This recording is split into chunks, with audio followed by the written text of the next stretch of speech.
అలా అడగాలి దేవుని పాదాలు పట్టు. దేవుడే నీకు ఆ జయం ఇస్తాడు, ఆ బలం ఇస్తాడు, నీ గాయాన్ని కడతాడు, నిన్ను రెక్కల కిందకి తీసుకుంటాడు, ఆదరిస్తాడు, ఓదారుస్తాడు, ధైర్యపరుస్తాడు, గాయాన్ని కడతాడు, గాయాలను గేయాలుగా మారుస్తాడు. ఓకే, మనిషి జీవితంలో చాలా ప్రాముఖ్యమైనది ప్రేమ. మనిషి బ్రతుకు ప్రేమతో ముడిపడి ఉంది.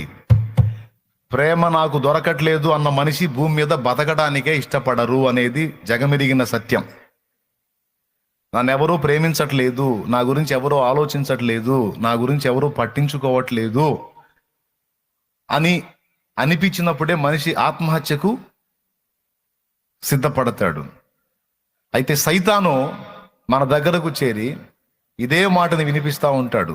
నిన్నెవరూ ప్రేమించట్లేదు, నిన్నెవరూ ప్రేమించట్లేదు, ఎవరూ ప్రేమించట్లేదు అంటే సైతానికి దగ్గర పిలిచి చెప్పు, ఇట్రారా లాగా ఒకటి పీకి చెప్పు, ఎవరు ప్రేమించట్లేదు, ఇది ఎవడు ప్రేమ కోసం ఆరాట పడుతున్నారు రాడా, ఎవరు ప్రేమ కోసం పరితపిస్తున్నారు, ఇవన్నీ నటన, గ్యాంబ్లింగ్ అని ఎప్పుడో దేవుడు చెప్పాడు రా. నాకు ఎవడు ప్రేమించినా ప్రేమించకపోయినా నా దేవుని ప్రేమ చాలు. నన్ను ప్రేమించి నా కోసం ప్రాణం ఇచ్చి ఆఖరి రక్తపు బొట్టు వరకు చూడు. Passion of the Christ video చూడు, passion of the Christ video చూడు. దేవుని ప్రేమ అంటే ఏంటో అర్థమైంది. దేవుని ప్రేమ అంటే అర్థమైంది. గాయాలు చేయలా, నీకోసం నా కోసం గాయాలు పొందాడు నా యేసయ్య. నిన్న అవమానానికి ఉమ్ములకు అప్పచెప్పలా, నీకోసం నా కోసం అవమానాలు పొందాడు, ఉమ్ములు సహించాడు. చూడద్దుగా, అది ప్రేమ, అది దేవుని ప్రేమ, అది నీకోసం గాయం పొందిన ప్రేమ, ప్రాణం పెట్టిన ప్రేమ, రక్తము కార్చిన ప్రేమ, అది ఒరిజినల్, అది ఒరిజినల్. ఆ ప్రేమే ఆనాడు నీ కోసం చితికిపోయింది, నలిగిపోయింది, రక్త కొల్లుగా మారిపోయింది. అదే ప్రేమ ఈనాటికి కూడా నీ వైపు చూస్తానే ఉంది. ఆ ప్రేమ కలిగిన ఆ నేత్రాలే నీకెళ్ళి ఇంకా చూస్తానే ఉన్నాయి, నీకెళ్ళి చూస్తావు.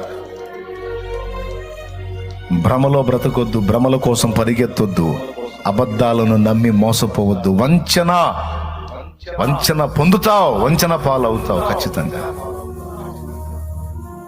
అది ఒరిజినల్, అది ఒరిజినల్, అది ఒరిజినల్.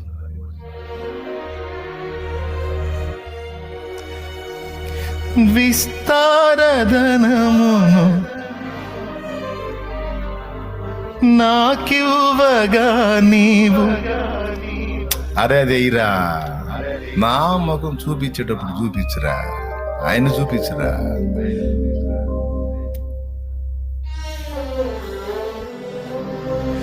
విస్తారధనమును నాకివ్వగా నీవు